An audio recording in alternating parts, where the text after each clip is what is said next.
In this video, I'm going to show you how to deploy your complete Django project on PythonAnywhere. PythonAnywhere offers a free tier. The free tier is excellent. Your site is active 24/7. You can also create a MySQL database for free. Both noobs and professionals love PythonAnywhere as it provides an incredible in-browser coding environment that allows you to write code, run it, test it, and deploy it straight from the browser. Also, it is incredibly stable with high uptimes, very secure. It comes with built-in security features and support for SSL certificates for free.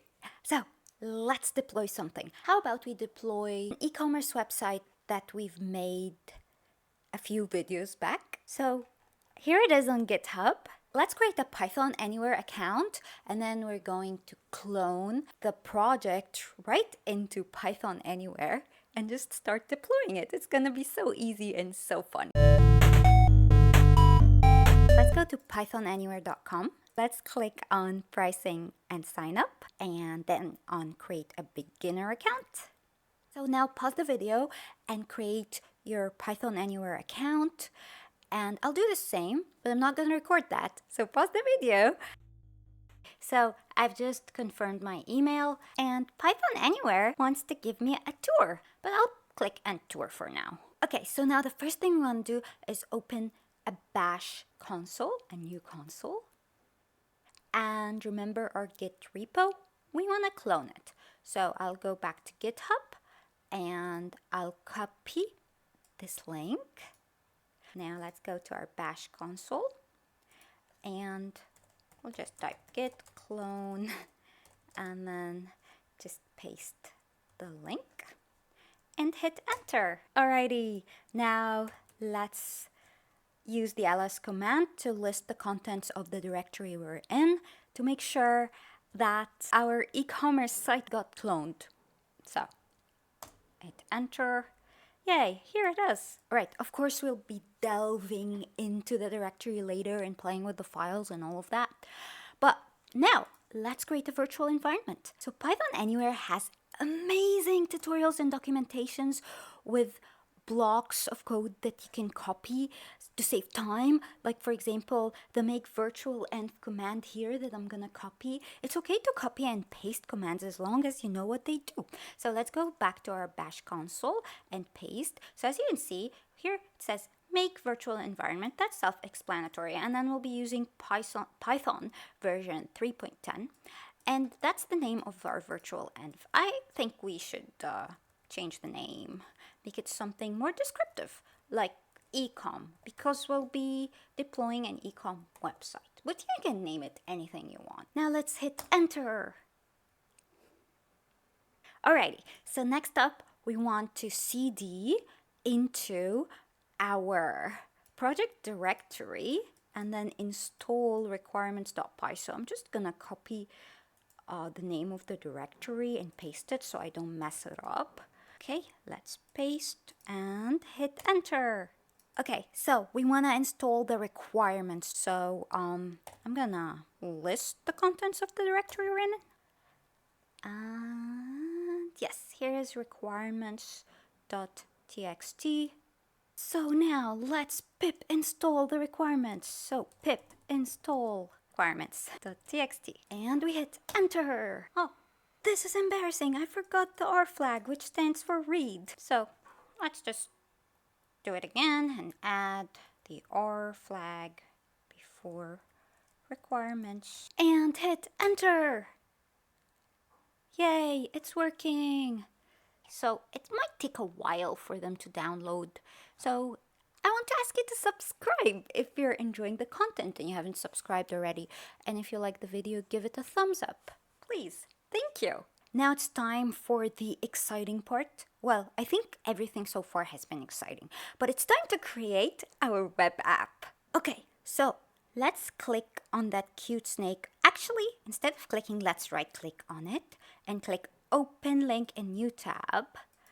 And now let's click on web apps.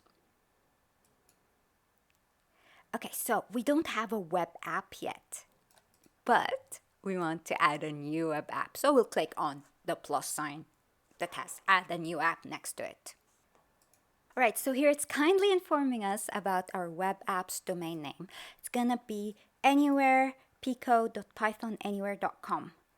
And if we wanted to change that, we would need to upgrade to a non-free account. But for now, this is great for us. Okay, so I'm just gonna click next. And we want to click on manual configuration.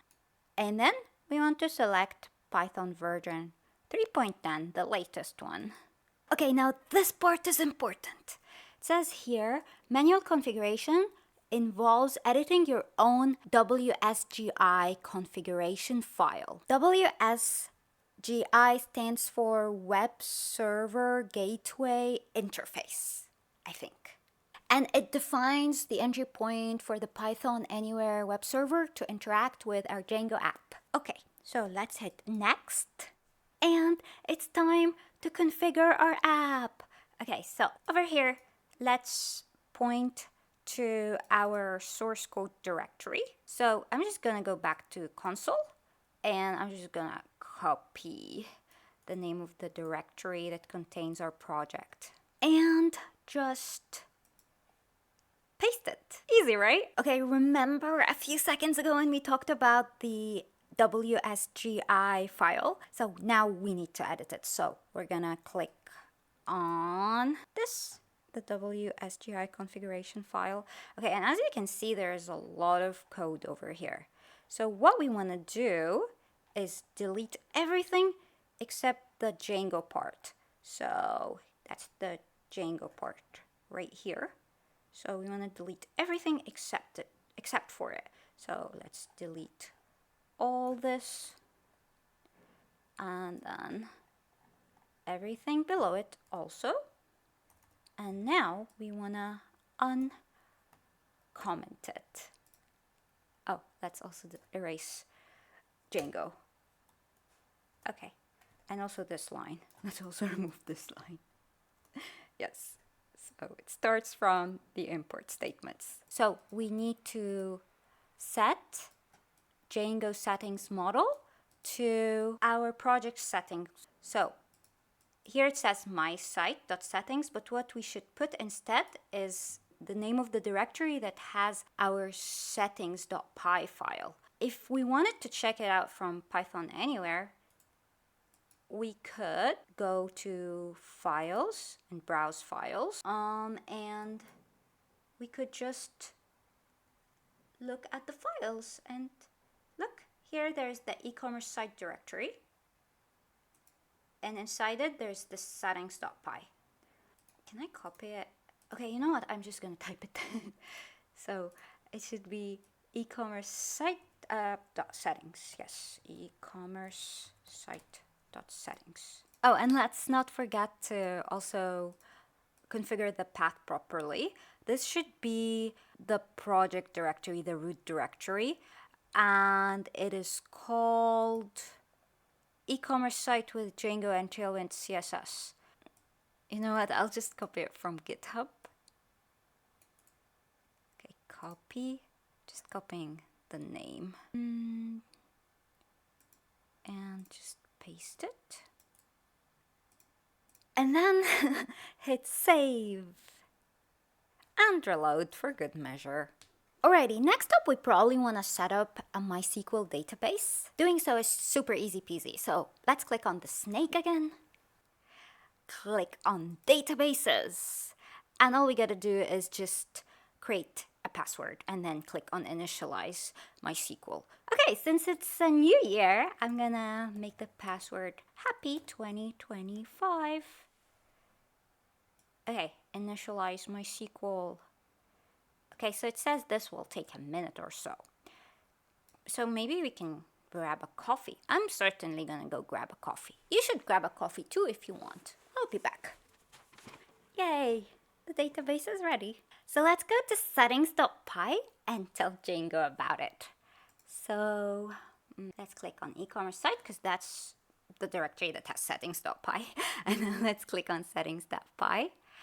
And And let's find databases. Oh, here it is. And it is still set to SQLite, as is the default with all Django projects when you create them. Okay, so we want to set our database to a MySQL database. Doing so is so easy because, like I told you, PythonAnywhere has great docs, and one of the tutorials they have that is so easy to follow is using MySQL. Yes, this one. Of course, we need to install MySQL client as well, and we will. So for now, let's copy the database configuration and just paste it and replace the database configurations in our settings.py. Alrighty, so now let's set the name. To get it super quickly, let's go back to database settings, and here's the name. Let's just copy paste the name. I like to copy and paste. Okay, let's do it. Oh, not here, here. Yes. Now, user, that's our username, which is Anywhere Pico. I'm gonna copy it from the URL this time. Okay, let's paste. Yep. Okay, now password. Password was happy 2025 and then an exclamation mark. Host, your MySQL host name. Okay, let's go to database settings. And here it is. Let's just copy it and paste it.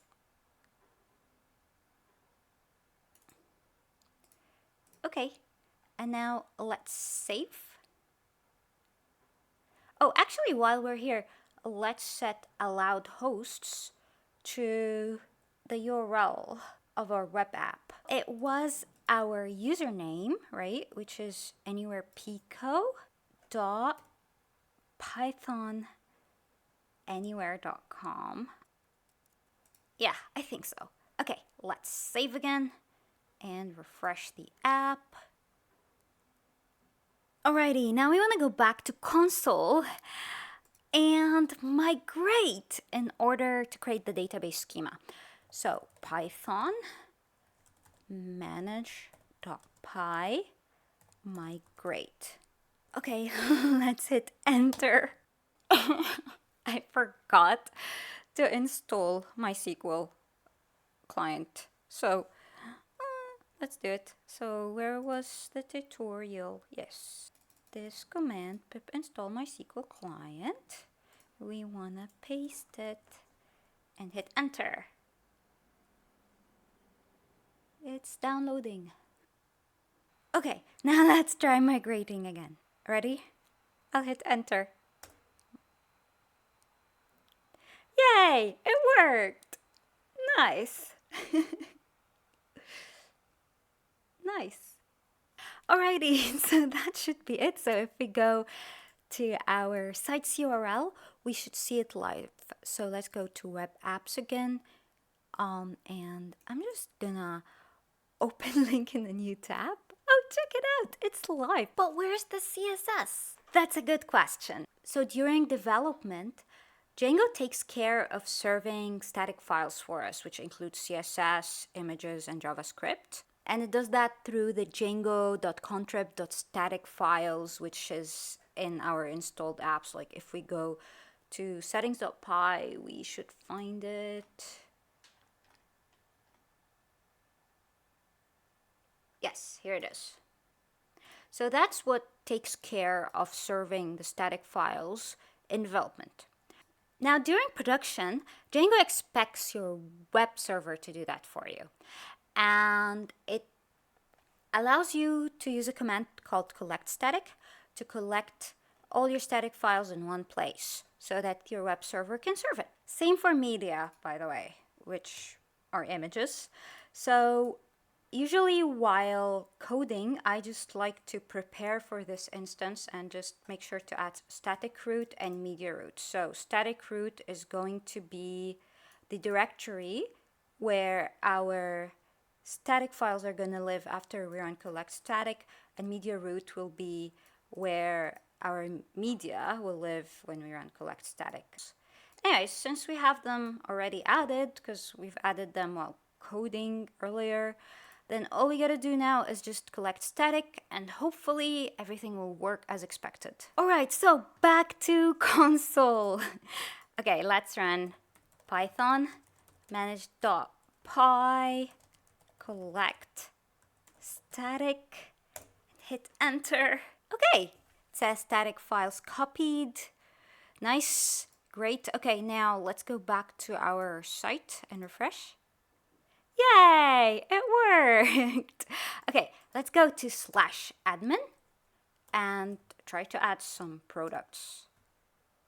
Oh, I forgot to create a super user so I can access admin. So let's create a super user. So Python manage.py create super user. We need to access admin. Okay, I'm gonna make the username Pico. I'll leave the email empty. I'll make the password Pico too. Pico. That's yes. All right. Cool. Our super user was created. So now let's log in. So username Pico, password Pico. Right. Log in. Come on, come on, come on. Now let's add some products. Okay, so let's begin by adding some categories. Let's say shirts. And then also maybe pants. And maybe bags. All right, so let's add a bag. Okay, here's a black bag. Okay, let's give it the name black bag. And we need a price. Let's make it $45. And let's save. Okay, and now let's go to our site's home and see if it shows. It shows, yay. Okay, let's add another product. Okay, let's add a shirt this time. So I'll choose a file, call it blue shirt. Okay, give it a price. Let's make it $88. Okay, let's save. And if we refresh, here it is. All right, how about this time we add pants? Let's add blue pants. Okay, choose a file, blue pants, set a price. Let's make it $45. Let's save. All right, and now let's refresh. Okay, so yeah, as you can see, everything works. Thank you for watching. I hope you find this video useful. And if you have, please don't forget to give it a like and don't forget to subscribe. I'm gonna post a link to the GitHub repo, you know, the repo of the website we've just deployed together. And I'll also post links of useful tutorials from PythonAnywhere, you know, to help you out so you can copy pasta like I did in the tutorial. Right, have a good day and see you soon. Bye!